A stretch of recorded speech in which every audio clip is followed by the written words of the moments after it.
It's not in the face! Thank you. Hello and welcome to Hey Not the Face with your host John Nash and your producer me, Steffi Haynes. And today we are going to talk about the promo for ZUFFA Boxing. We are going to talk about stuff that's going to happen with ZUFFA Boxing's attempts to change the Ali Act. We're going to talk about Vergil Ortiz suing Golden Boy. We've even got some financials from Queensberry Promotions. But before we get into all that, if you would like to have access to everything I just mentioned, you're going to need to subscribe with your money because half of this will be behind a paywall. Now, John, how the heck are you? I know you are back home with your mom.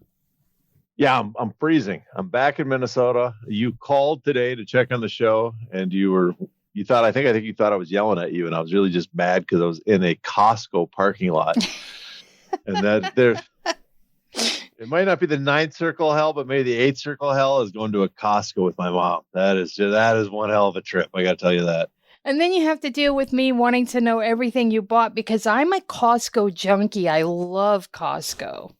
Yeah, I could care less about Costco. It's nice, convenient, but it's a madhouse. So, how often do I tell you you got to go to Costco? A lot more than I care to admit. So I just saw that about 45 minutes ago, California got hit with a 5.1 earthquake near Palm Springs. Yeah, 5.1's that's a slight tumble. That's not much. And you're up there freezing. I just want to let you know we've been freezing for the past 2 days too. It got all the way down to 32 degrees last night. 30. Try this weekend coming up. It's supposed to hit 32 below. So I think the talk of ice, just like Napoleon going into Moscow and the Germany on their march into Soviet Union, Father Winter is going to play a part. I got a feeling that this whole ice confrontation in Minneapolis might be done this week because I can't see how people in Texas and Georgia, ICE agents that were sent up here, how they will survive how cold it's supposed to get this week. Well, I hope all of the conflict ends because, boy, it's been awful, but I don't want to make this a political show. So let's jump into the politics of combat sports instead. And as always, I'm going to start the conversation by asking you if there have been any new filings or updates with the UFC antitrust cases. Well, this is going to be a quick show because nope, none. We are nothing this week. We've been inundated the last few weeks with a lot of filings, but nothing.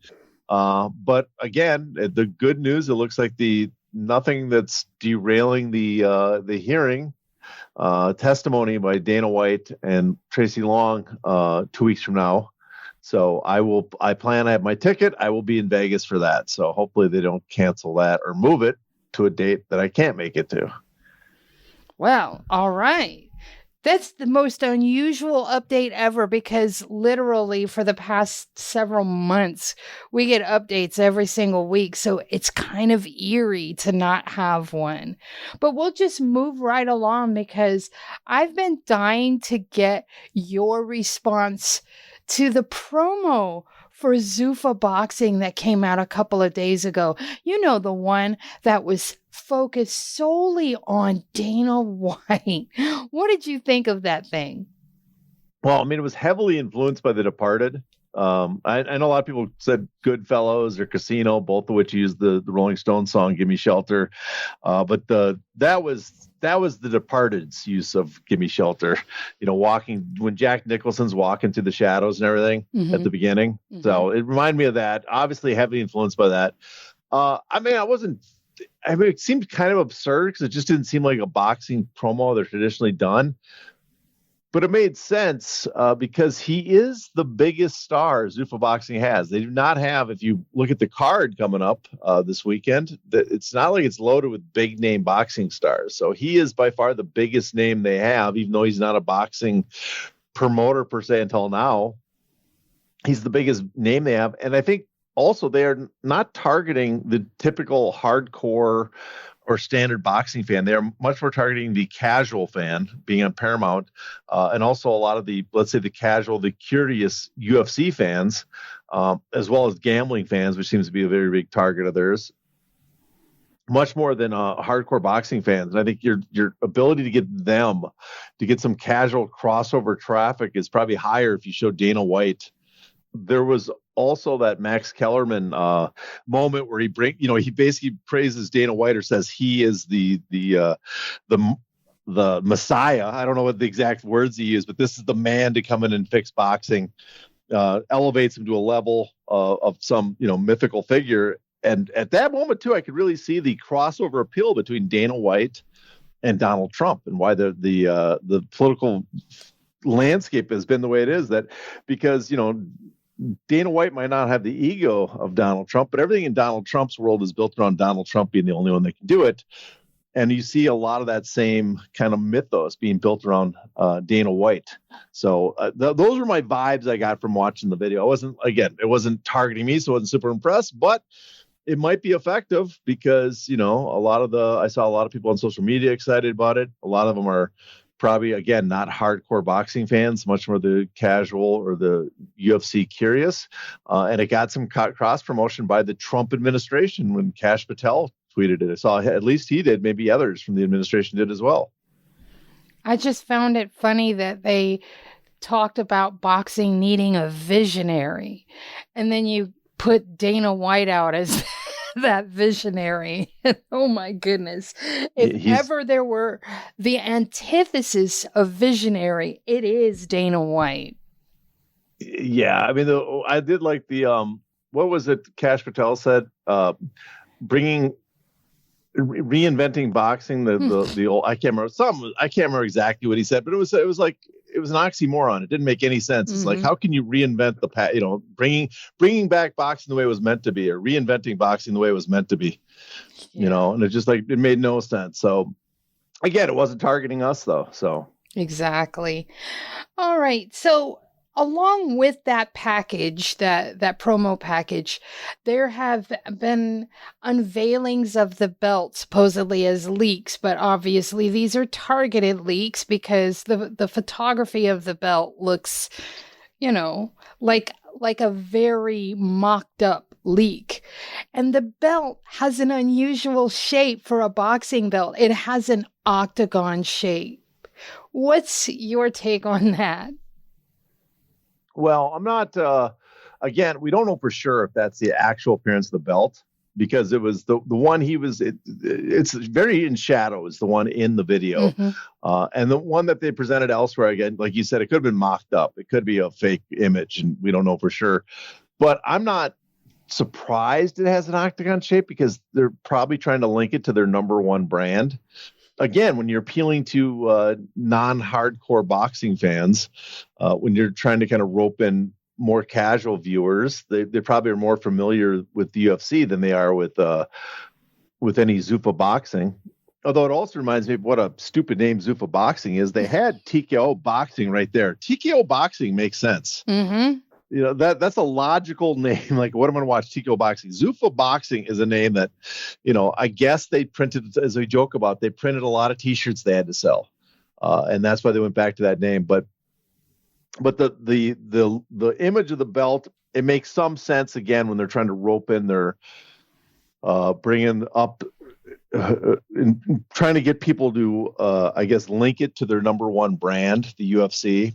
And as I mentioned before, the audience for this, I do not think is much hardcore boxing fans. I mean, maybe they're hoping probably they'll get some tuning in just out of curiosity. But I think they're what they're really hoping for is that the platform on Paramount, a bigger platform with the UFC audience coming in, and just the amount of press they're getting from Paramount coming on, that they can rope in kind of more curious, more casual, as well as the gambleholics that they've been bringing on to on the UFC, because that seems to be a large part of their regular, their fight night Apex cards seem to be built around gamblers.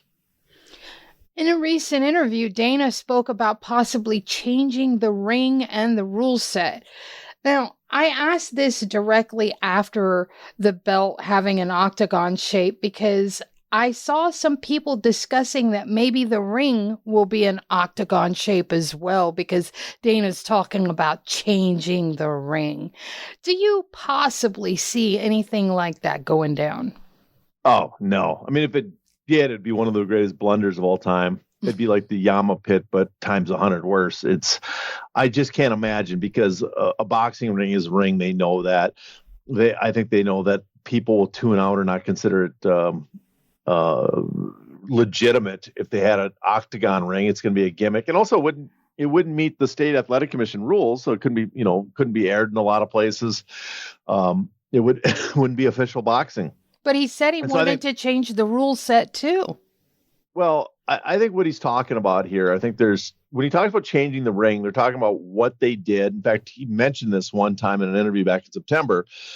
He wants to change the ring like they did for the Canelo Crawford fight, where it was the aesthetics of the ring and like they had LED lights all around the ring. So the appearance of like the apron. Mm-hmm.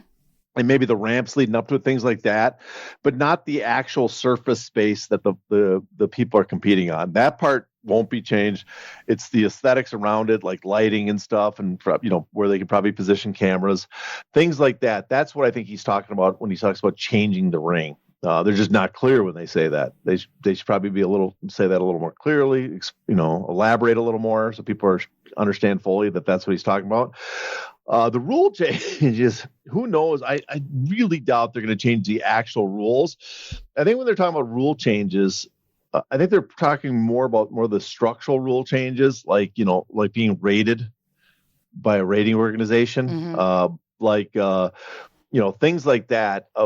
Talking about they're getting, I'm sure they could rope into that, getting rid of purse bids, all those type of things that come with sanctioning organizations and the regulations around boxing outside the rules themselves. I think they're referring to that, because I can't see them really changing the rules.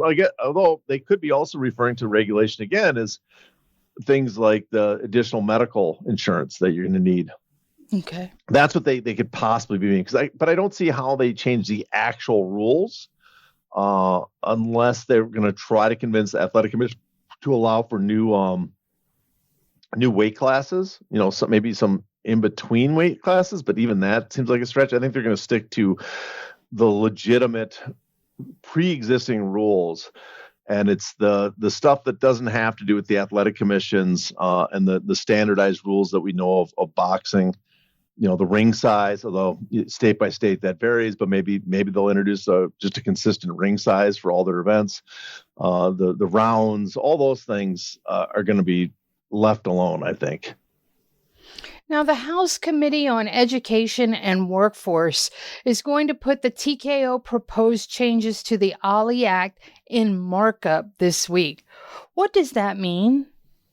Well, in Congress, a full committee markup, that's a formal session where the standing committee, they debate, they amend, and then they vote on legislation before deciding whether to recommend it to the full chamber. And this would be the House, as the members of Congress here, the House of Representatives, for a vote. So the first thing, we'll have a review and amendment. That's the markup session. And the members there are going to examine the bill's text. They can go line through it if they want, and they can propose changes if they want. These are what amendments are. They talk about changing something, and then they amend it to change the bill. And these can include minor changes just to wording, or they can substitute whole amendments and replace, whole sentence, paragraphs, sections, whatever.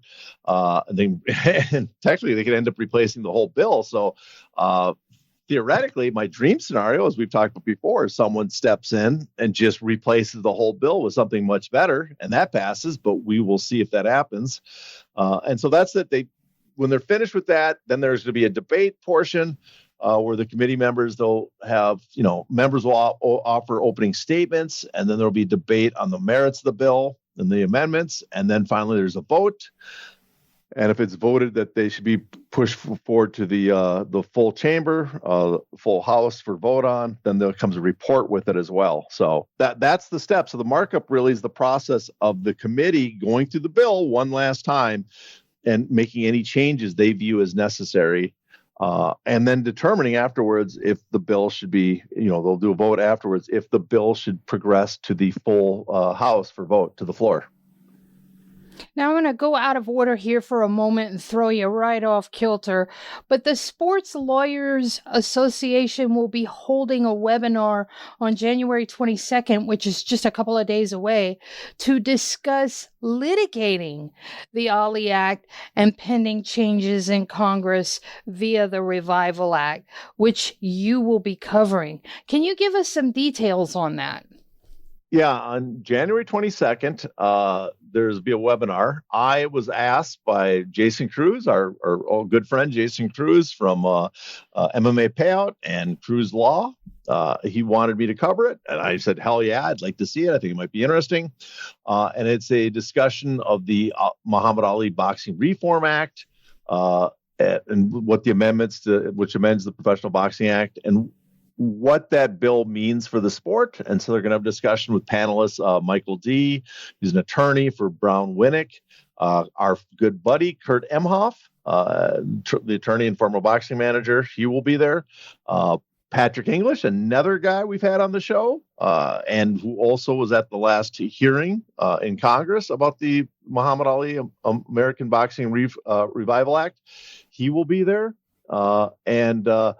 They're going to have this panel discussion. I will be watching it. You can, if you want, if you're a non-member of the can't remember what it's specifically for. It's for the SLA.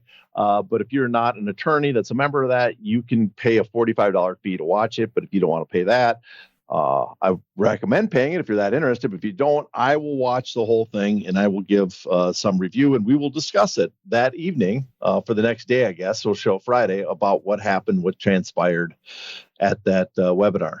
All right. Now, on social media, there have been a lot of people that are nervous that the launch of ZUFFA Boxing signals their takeover of the sport. Yet others, like our good buddy Fred Garvin, seem to be very dismissive of them based on the card that they're holding for their debut. Should fans be worried or not that they're going to monopolize the sport?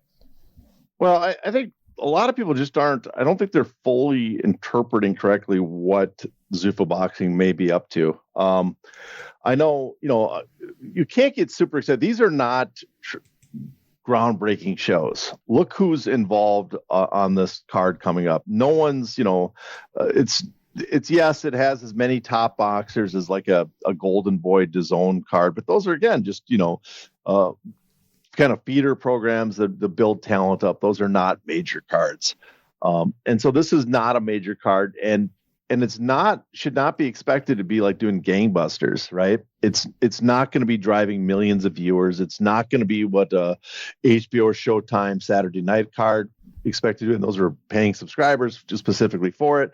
It's not what PBC was doing on Fox or ESPN card, Lomachenko show or something on ESPN under Top Rank.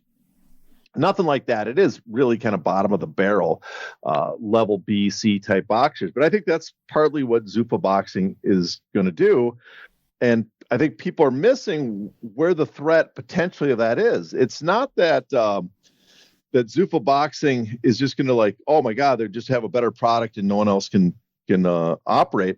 It's that they're planning this walled garden formation. They're planning to introduce their own titles. And I don't think the ZUFFA Boxing title is the one that's the real risk. I think the bigger risk is the Ring magazine title, using that. ZUFFA Boxing will be like a regional boxing, it'll be the silver belt moving up to the regular champion, legitimate champion with the Ring magazine belt. But what they're doing is they're making a self-contained world. And with this, if this bill passes and they can be a UBO, well, then they have exemptions from the Ali Act and they can use coercive contracts and all those techniques to rope fighters in. So when you look at it, I think what they're trying to do is they're trying to present on a Friday night. And this is good. This part will be this I have no problem with. They are trying to present fighters that appear to be good, have pretty good records, are relatively close to being rated by an organization. No, they're not worried about that anymore. So they're not the bottom of the dregs. They're just nobodies, but they're just not the best fighters in their weight class. They're just outside the top 10 or outside the top 15. They're just not rated. But quality level with good records, and they're going to put them on and probably a lot more competitive fights than most cards often get, because they don't really care who wins. They have no invested interest like other boxing promoters do to produce a fighter, to actually develop them. They're just throwing them in the wood chipper. They have these contracts. They'll throw them in a couple of times and see who catches on. And what that does is, if you're not a hardcore fan, we got to remember the hardcore fan base is pretty small. The fan base that, that would tune in to a Tank Davis pay-per-view that makes you successful. Ellerby, his promoter, used to say, but it's only like 150,000 fans, but that's all you need if you can get them guaranteed to buy the pay-per-view, because they're paying $80 a piece. So that's very profitable to have that small number. But that small number that will watch anything, that's not what's going to make this card. What's going to make it is it's going to be on Paramount. It's going to be easily accessible. They're going to try to get casual fans who will tune in thinking these are better fighters than they really are, thinking the fights are more competitive, because they probably will be. And the gamblers, again, the UFC, they target people that like gambling. Now, the odds I've seen from a few of these fights are terrible, but I'm sure down the line they will start having more consistently 50-50 type fights. Because, again, they don't have to develop a boxer. They can just throw them in there against each other. Also, that'll bring more gambling. What's that? I was going to ask you, is this more a long game?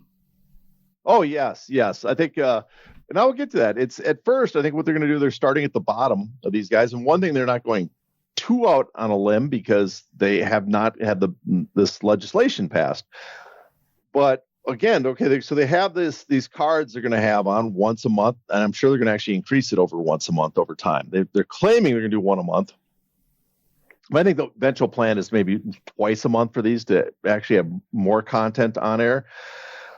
And so out of this mix from these casual and fans of gambling, fighters will come up that become recognizable. Now that's not really a threat still to the other promotions. The other promotions still are going to have the best guys, but you're talking about a group of fans that are not really aware of the other promotions, cannot really judge the quality level they're watching.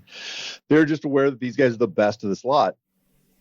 And that's, I think, phase one. That's just the part. That's the part that can actually be very simple, easily done, and profitable for them, because they got the backing of the Saudis, and so there's no risk on their part. They have the connections from their other entities that they can get a deal on Paramount, and they can probably use that to help promote and get a bigger audience than you would normally expect a promotion to get, and churn some sort of profit and make this very cheap venture profitable. So, but that's not a threat, but that lays the groundwork. What I think what's concerning then, if they get the bill passed, and we saw they just signed Jeopate, right? Mm-hmm. I think a lot of people pronounce it Jai, but my understanding it's actually pronounced J, which is not quite as cool as Jai, but we'll go with what it's supposed to be, I guess, is Jeopate. They just signed him. Now, cruiserweight, he's not a big star in the United States. A lot of people, I think, made too big a deal. But what he is the Ring Magazine champ already. And there have been rumors, not even rumors, we know that they've been going after Bam Rodriguez. There is rumors that some other fighters that they've been trying to get, bigger name guys. And so let's say they can get a few of these guys. Some of these Ring Magazine guys are much more affordable than the Canelo, the current ring champions, than the Canelos and the Crawfords, who are, Crawford's also a Ring Magazine champ, but he's going to, retire and give up the championship. But a lot of these guys, they're a little more affordable. They can sign them on these different weight classes. But if they need maybe Turki Al-Sheikh can come in and sign the Ring Magazine champ at more expensive weight classes. But if they can get these guys just a handful at first, but build up and get a few more at the number one fighter, it might cost a little bit at first to put them against competition, especially because they haven't passed the bill yet. But eventually they can crown them as the ring champ, only the ring champ, And they have this walled garden where they're building fighters up that get some attention, some recognition, and those fighters can move on to fight the ring champion. And that's, I think, where the danger of the monopoly threat comes in, because if you start signing a large number or, consistent number of fighters that are considered the number one in their weight class, we know from the history of boxing, from analysis from various sources, not just the IBC of New York case we bring up, or the UFC case, or all the legislation. We know that HBO and Showtime did this as well too. How important champions are and how much revenue the top fighters generate. If you can get some of the top guys locked in under ZUFFA Boxing or Riyadh season, and you know that the only way to really progress in your career advancement as a fighter is to fight those guys because they're known as the best. Well, then, you've kind of made it impossible for anybody to escape their grip. It's like a black hole. I want to fight Bam Rodriguez, or I want to fight Jeopatai, or I want to fight any other fight. Maybe, Usyk goes over there, or Bivol, or, any other fighter that ends up in the promotion eventually in the next year or two. I want to be known as the best in the world. If he's there and the number one challenger, it's hard for me to get that recognition unless I fight them. And if I want to fight them, I got to sign the terms that ZUFFA Boxing puts in front of me. And guess what? There will be, if the American Boxing Revival Act, the Muhammad Ali American Boxing Revival Act is passed, they're exempt from the course of contract provision. So it's not like I, as a promoter, could build up a fighter, be declared a mandatory, challenge them, beat them, and then walk off with the shine because I did not have to sign this course of contract for multiple years. Instead, I will have to sign with them, and then ZUFFA won't care if I beat them, because guess what? I'm now in ZUFFA Boxing, trapped for years. And that's the part I think people are ignoring. That's the kind of the long game part. The next 12 months, just laying the groundwork of having this kind of this garden to build. It's not even really trying to build top prospects. They don't have to worry about it because they're self-contained. Whoever shows up looking the best of the group be declared the best. It's after the next year, 2-3 years down the line, when they manage to sign a few guys that have the current ring title, that are recognized as the best in their weight class, and you find out that the only people that are allowed to fight them are in ZUFFA Boxing. That's where you kind of have this, fly trap situation where, it's like the tar pits. You have to enter and you struggle and you're sucked in. You can't get out. And I think that's where the major risk is. And on top of that, what makes it more dangerous for other promotions is they don't have TV deals, quality TV deals right now. And so ZUFFA Boxing, on some of these guys, the handful of top fighters they might want to bring in to add legitimacy, which then they can pit their second tier fighters against, because a large portion of the audience will not be familiar with anybody else. They'll be more affordable in the future because there is not major broadcast deals right now for Top Rank and stuff. So it'll be more difficult. That's the part I think people are ignoring the threat. People are already jumping, I think, going well ahead of themselves by declaring ZUFFA Boxing as this entity that's just going to wipe everybody else out. But that's not true. I don't think in the short term that's true. It's the long term. If everything else falls into place, that's where you have to be concerned about. You talked about being trapped in a contract. And so I'm going to go out of order here because this is TKO business. But Conor McGregor recently said that his UFC contract is void thanks to the Paramount broadcast deal. Now, we talked about this several months ago already. Do you have any additional thoughts on that? Well, people missed it. We actually had, I think, Rob Macy on the show once in the past. And he talked about when they make these changes to their contracts, how it actually is an opportunity to fighters. He was on Twitter when they introduced this Paramount deal, and he basically, made an open invitation to any fighter or manager that wanted to talk to him, because this is a change in your contract. This is a complete change. The loss of pay-per-view. If you're a fighter, I shouldn't say it's a change for every fighter's contract, but if you're a fighter that had pay-per-view points on your contract, the loss of pay-per-view and the new deal is a material change that deprives you of the benefit of your bargain. And so the contract should be voided because the contract no longer is the same. Now, I know some people I was talking offline about this, and they said, well, in the contracts, it doesn't guarantee you pay-per-view points. It says it's like an option by the UFC for a lot of the standard contracts. One is, I think, Conor McGregor's contract, my understanding, has some sort of guarantee on the contract on the pay-per-view part. Because when he signed against Khabib, that was a major element of it. Two, all you need to show is somewhere in your negotiations that those bonus points was presented as a material interest in the contract, a portion of the contract that would impact the financial payout of the lifetime deal. So in other words, we hear that all the time, like, oh, you want to sign you should sign with us, UFC. Yes, maybe another promotion is paying as much, but if you win the championship and you get the bonus points, the pay-per-view points, you will make a lot more than you would have in Bellator or some other promotion. Well, that's, if you then lose those pay-per-view even the possibility of getting those pay-per-view points that was in your contract, that's a complete change. That's why you came to that promotion in the first place, because the possibility that this windfall would come your way if you held the title.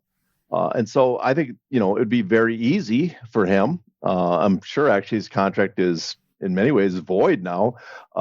And so that's why they're negotiating. But it's also probably true, too, is that they've waited so long. They might be thinking, where else can he go? And do we really care if he goes somewhere else at this point? We just signed a guaranteed $1.1 billion on average year valuation deal. It's the risk of him going to some other promotion is minuscule at this part. It does nothing to hurt our financial future because we've already signed a deal for 7 years. So, yes, I think in some ways not in some ways, I'm pretty sure his contract is now void, even though he had 2 fights left. But for McGregor, it's, what for the UFC, I should say, they might not care anymore because they're like, well, we dragged this out long enough. He's no longer bothers us if he decides to leave.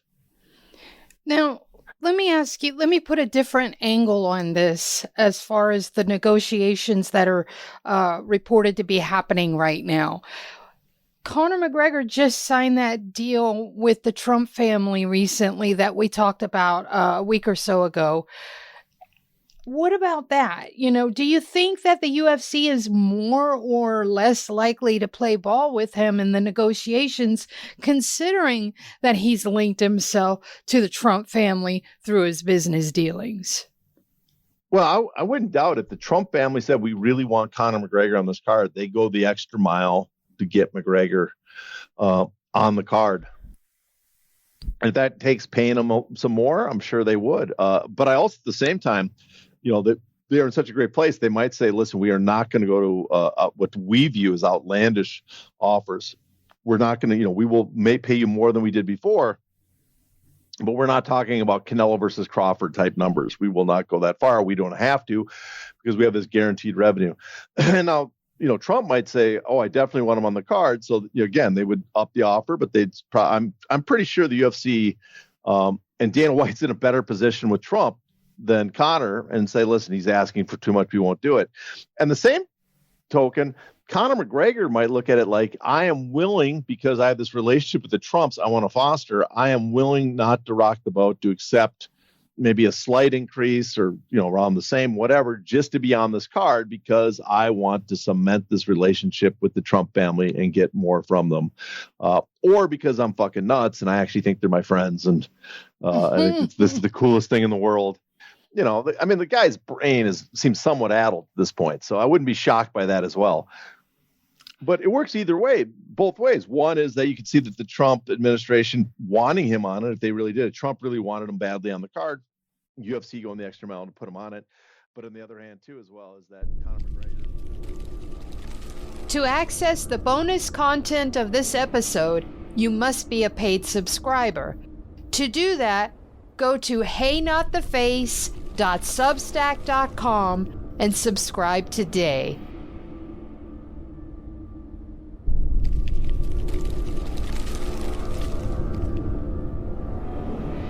Ow! Ow! Not the face! Ooh! Okay, the face!